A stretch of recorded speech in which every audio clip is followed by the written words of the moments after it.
On Saturday, the Crusader football team had their annual spring game at Brown Field. It was a back-and-forth game, but in the end, the defense defeated the offense 63-53. Despite the offense taking the loss, head coach Dale Carlson, when talking about the offense, said we're light years ahead of where we were, and we've got a lot better understanding of what we're trying to do. The team is now done with football activities for the year, but will continue to have organized weight training. The Crusader men's and women's tennis teams were in action over the weekend in their last matches of the spring season. However, both squads failed to end on a good note as they each lost 7-0. The women's team finished up their season 0-19, and the men's team ended with a 9-13 record. The men's and women's golf teams were busy this weekend as well, starting with the women's team as they were at Bowling Green competing in the Falcon Invitational. Sunday's play was canceled due to high winds, but the Crusaders finished in 10th place out of 14 teams in what is their last tune-up before the Horizon League Championships. The men's team was at the Earl Yeston Myers Invitational, where they finished 15th.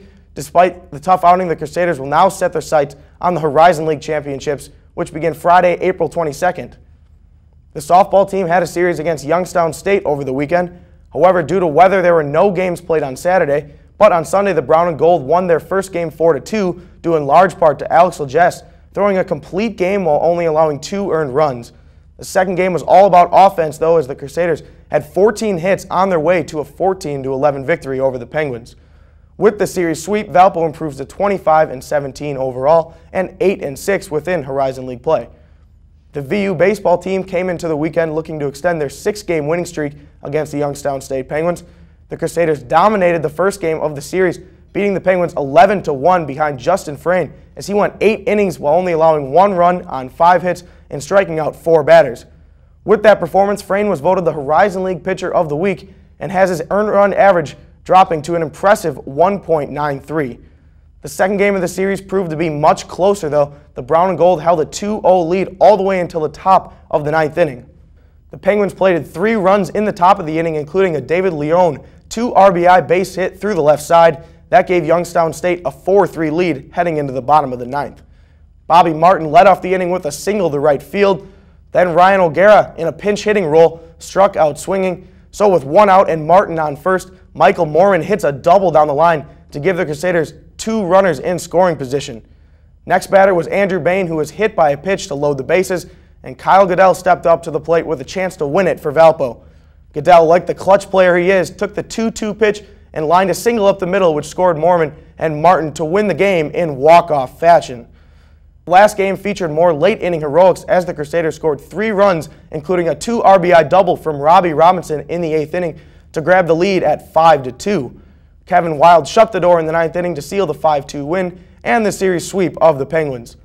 The Crusaders are now 9-3 within league play, and next up will be a road trip to Honolulu to play Hawaii in a 3-game series beginning on Friday, April 21st.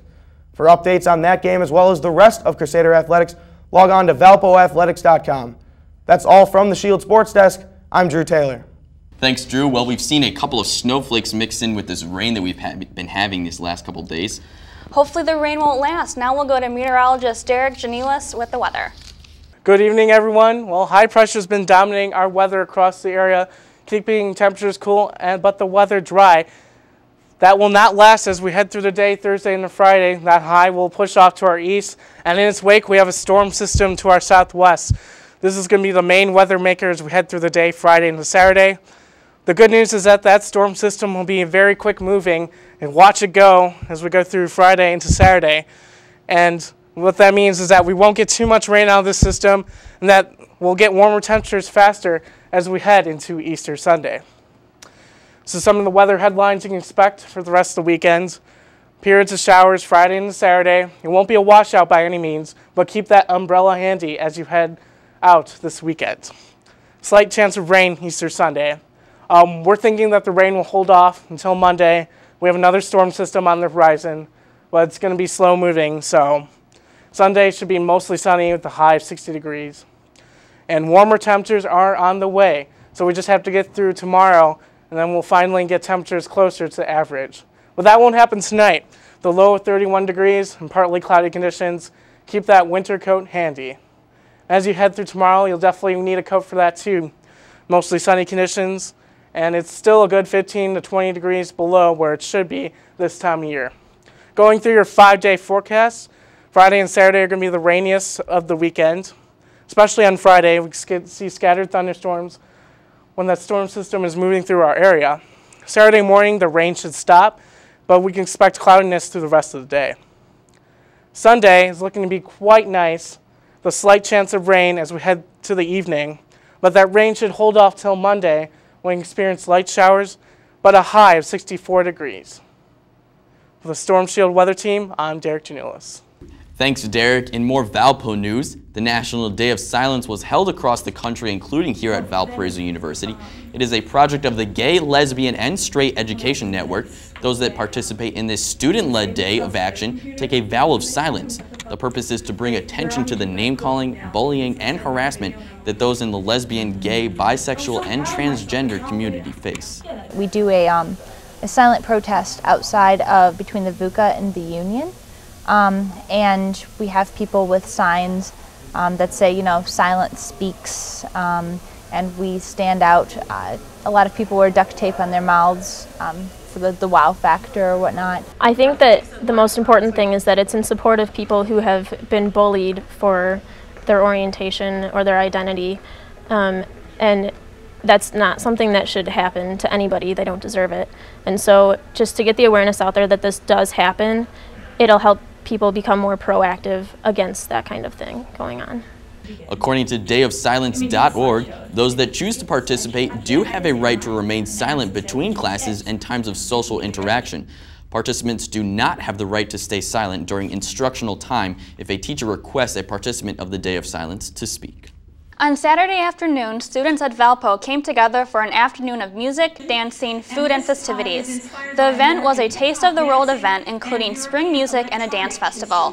Food from Japan, the Philippines, China, India, the Middle East, Ethiopia, France, Spain, and America was present.